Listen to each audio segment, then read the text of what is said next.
Good morning সবাইকে। সবাই আশা করি ভালো আছেন, আমিও ভালো আছি। তো আমরা যারা ডিএলএড কোর্সে অ্যাডমিশন নিয়েছি, তো ডিএলএড কোর্সে দুটো years, first year second year, part 1 বা পার্ট 2। তো পার্ট 1 এ আমাদের মেইন বেসিক্যালি 5 সাবজেক্টে রিটেন এক্সাম দিতে হবে। তো তার মধ্যে বেস্ট ফার্স্ট সাবজেক্ট যেটা হচ্ছে যে চাইল্ড স্টাডিজ, শিশু শিক্ষা, যার সাবজেক্টের কোড হচ্ছে 01। সাবজেক্টের কোড যদি আমরা বলি তাহলে হচ্ছে 01 সিসি 01 কোর সাবজেক্ট। এর সাথে চারটি CPS compulsory pedagogy subject include আছে। তো আমরা চাইল্ড স্টাডিজ বিষয়ে first unit perspectives in development, বিকাশের প্রেক্ষিত সমূহ, সেই বিষয়ে আমাদের একটা প্রশ্ন যে শিশুর জীবন বিকাশের বিভিন্ন স্তরগুলো আছে, সেই স্তরগুলো সম্পর্কে আমাদের আজকে আলোচনা করব।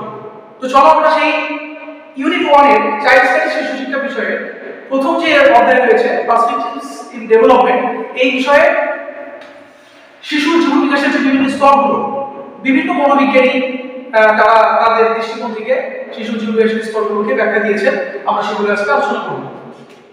তো প্রথমে আমি বলতে যাচ্ছি মনোবিজ্ঞানী আর্নল্ড জোন্স। আর্নল্ড জোন্স একজন মনোবিজ্ঞানী। উনি মানে শিশুর জীবন বিকাশের স্তরসমূহগুলোকে মূলত চারটি ভাগে ভাগ করেছেন। সেটা আমি এখানে লিখেছি। তো প্রথম যেটা রয়েছে সেটা হচ্ছে শৈশব স্তর। সবাই দেখতে পাচ্ছ শৈশব স্তর হচ্ছে সেটা কি জন্মের পর থেকে 5 বছর বয়স পর্যন্ত। এখানে জন্মের পর থেকে 5 বছর বয়স পর্যন্ত হচ্ছে আমাদের, এটা হচ্ছে শৈশব স্তর। বোঝা যাচ্ছে? 2 নম্বর হচ্ছে যে বাল্যকাল। এখানে বয়স কত আছে? 5 থেকে 12 বছর বয়স। মানে 5 থেকে 12 বছর বয়সের সময়টাকে আমরা বুঝাচ্ছি বাল্যকাল। তারপর 3 নম্বর কি আছে? 3 নম্বর আছে হচ্ছে যৌবন বা কৈশোরকাল। সেটা হচ্ছে 12 থেকে 18 বছর বয়স। 12 থেকে 18 বছর এই সময়টা হচ্ছে আমাদের যৌবন। তারপর 4 নম্বর কি আছে? যে প্রাপ্তবয়স্ক। প্রাপ্তবয়স্ক কি আমাদের সময়টা হচ্ছে 18 থেকে যে পরবর্তী জীবনের যে সময়কাল অবধি যেটা আছে কন্টিনিউ, সেটাকে আমরা সেই অবধি ধরবো হচ্ছে প্রাপ্তবয়স্ক। 18 থেকে পরবর্তী, যেটা এখানে আমি লিখে দিয়েছি, সবাই এভাবে দেখতে পাচ্ছ। এইবার আমি আরেকজন মনোবিজ্ঞানী আছে, তার নাম হচ্ছে পিকুনাস মনোবিজ্ঞানী। উনি শিশুর জীবন বিকাশকে আবার 10টি ভাগে ভাগ করেছেন। নাম হচ্ছে পিকুনাস। উনি শিশুর জীবন বিকাশের স্তরগুলোকে 10টি ভাগে ভাগ করেছেন। 10টি ভাগে ভাগ করেছেন, ঠিক আছে? তাহলে কতগুলো ভাগে ভাগ করেছে? 10টি। আমরা সেগুলো সম্পর্কে একটু জানব। প্রথমটা হচ্ছে প্রাক জন্মস্তর। আমরা কি করব? প্রাক জন্মস্তর। দেখা আছে 2 নম্বর হচ্ছে সদ্যজাত স্তর। ঠিক আছে? আমরা এগুলো বয়সগুলো একটু পরে আলোচনা করছি। আমরা আগে স্তরগুলো মানে ভাগগুলো আগে লিখে নিই। 3 নম্বর হচ্ছে যে প্রাথমিক শৈশব স্তর। 4 হচ্ছে প্রান্তীয় শৈশব স্তর।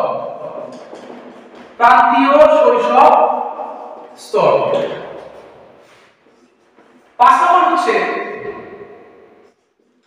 প্রাথমিক বাল্য স্তর।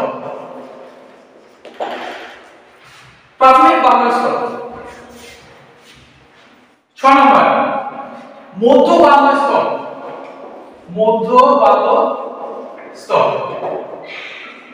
7 নম্বর হচ্ছে প্রান্তীয় বাল্য স্তর।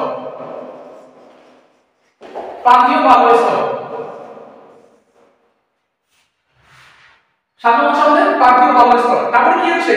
তারপরে হচ্ছে আমাদের যৌবন স্তর। 9 হচ্ছে প্রাপ্তবয়স্ক স্তর, প্রাপ্তবয়স্ক স্তর। 10 হচ্ছে বার্ধক্য স্তর, বার্ধক্য স্তর। এই হচ্ছে আমাদের মনোবিজ্ঞানী নিকোলাস, উনি শিশুর জীবন বিকাশের স্তরগুলোকে এই 10টি ভাগে ভাগ করেছেন। প্রত্যেকেই আশা করি দেখতে পাচ্ছেন যে প্রত্যেকটা ভাগ এখানে কিন্তু আমি লিখে দিয়েছি। এবার প্রত্যেকটা স্তরের বয়সীমাগুলো আমাদের একটু জানতে হবে। তো প্রাক জন্মস্তর, এটাকে আমরা বলতে পারি যে একটা শিশু পৃথিবীতে আসার পূর্ব মুহূর্ত যে সময়টা থাকে সেটাকে বলছে প্রাক জন্মস্তর, যেটা 1 নাম্বার। যেটা মানে একটা শিশু পৃথিবীতে আসার পূর্ব মুহূর্ত পর্যন্ত। সদ্যজাত স্তর, একটা শিশু জন্মগ্রহণ করার পর থেকে 28 দিন 4 সপ্তাহ সময়, সেটা হচ্ছে সদ্যজাত স্তর। তারপর হচ্ছে 3 নম্বর হচ্ছে প্রাথমিক শৈশব স্তর। প্রাথমিক শৈশব স্তর 1 মাস থেকে 1.5 বছর সময়টাকে বলছি। 1 মাস বয়স থেকে 1.5 বছর বয়সের সময়টা হচ্ছে প্রাথমিক শৈশব স্তর। তারপর 4 নম্বর হচ্ছে প্রান্তীয় শৈশব স্তর, 1.5 বছর বয়স থেকে 2.5 বছর, 1.5 বছর থেকে 2.5 বছর বয়স, এটা হচ্ছে প্রান্তীয় শৈশব স্তর। তারপর হচ্ছে প্রাথমিক বাল্য স্তর, 2.5 থেকে 5 বছর বয়স, 2.5 বছর থেকে 5 বছর বয়স হচ্ছে প্রাথমিক বাল্য স্তর। তারপর চলে যাচ্ছি 6 নম্বর মধ্য বাল্য স্তর, 5 থেকে 9 বছর বয়স, 5 বছর থেকে 9 বছর বয়স পর্যন্ত হচ্ছে আমাদের মধ্য বাল্য স্তর। তারপর 7 নম্বর হচ্ছে যে প্রান্তীয় বাল্য স্তর, আমাদের 7 নম্বর হচ্ছে প্রান্তীয় বাল্য স্তর, 9 থেকে 12 বছর বয়স পর্যন্ত যে সময়কালটা সেটা হচ্ছে আমাদের প্রান্তীয় বাল্য স্তর। তারপর হচ্ছে যৌবনাঙ্গ স্তর, যৌবনাঙ্গ হচ্ছে 12 থেকে 21 বছর বয়স, 12 থেকে 21 হচ্ছে আমাদের যৌবন স্তর। তারপরে হচ্ছে প্রাপ্তবয়স্ক, প্রাপ্তবয়স্ক হচ্ছে 21 থেকে 70 বছর, 21 বছর থেকে 70 বছর বয়স হচ্ছে প্রাপ্তবয়স্ক।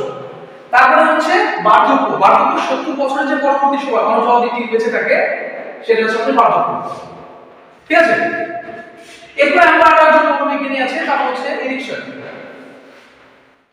এরিকসন এরিকসন আমরা তার বিষয়টা একটু জানব। ঠিক আছে, আমরা তাহলে কি জানলাম যে আর্নল্ড জোন্স জানলাম, নিকোলাস জানলাম, এবং হচ্ছে এরিকসন। আজকে আমরা যে চাইল্ডস বিষয়ের যে প্রথম ইউনিট পার্সপেক্টিভ ডেভেলপমেন্টের শিশুর জীবন বিকাশের যে বিভিন্ন স্তরগুলো রয়েছে সেগুলো সম্পর্কে যে আমরা আলোচনা করলাম, যে শিশুর জীবন বিকাশের বিভিন্ন স্তরগুলো, সেগুলো আমরা যে মনোবিজ্ঞানী যে দেওয়া প্রদত্ত যে বয়সের স্তরগুলো আছে সময়কাল, সে সময়গুলো সম্পর্কে আলোচনা করলাম।